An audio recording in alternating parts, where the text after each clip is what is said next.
Diqqat, aholiga tezkor xabar. O'zbekistonda kam ta'minlangan shaxslar uchun bepul yuridik yordam imkoniyati kengaytirildi. Assalomu alaykum qadrli tomoshabinlar, kanalimizga xush kelibsiz.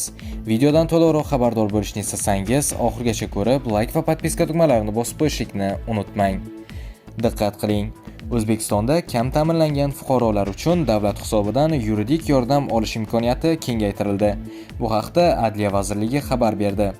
Endilikda kam ta'minlangan shaxslar muayyan ish doirasida o'zlariga nisbatan qo'llangan qonunning konstitutsiyaga muvofiqligini tekshirish uchun konstitutsiyaviy sudga murojaat qilgan taqdirda ham bepul yuridik yordam olish huquqiga ega bo'ladi. Mazkur tartib fuqarolarga o'z huquqlarini yuqori instantsiyada himoya qilish imkonini kengaytiradi. Shu bilan birga davlat hisobidan yuridik yordam ko'rsatish tizimi ijtimoiy himoyaga muhtoj qatlamlar uchun yanada qulaylashtirilmoqda. Qonunga muvofiq bepul yuridik yordam ko'rsatish bo'yicha so'rov yuridik yordam axborot tizimi orqali yuboriladi. Bunday so'rov konstitutsiyaviy sudga murojaat qilgan fuqaroning iltimosiga asosan sud tomonidan rasmiylashtiriladi.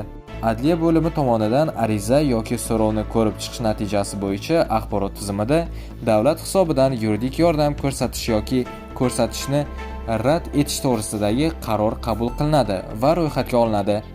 Davlat hisobidan yuridik yordam ko'rsatish rad etilgan taqdirda Adliya bo'limi ariza bergan jismoniy shaxsni yoki so'rov yuborgan surishtiruvchi, tergovchi, prokuror, sud yoxud vakolatli organni darhol xabardor qiladi.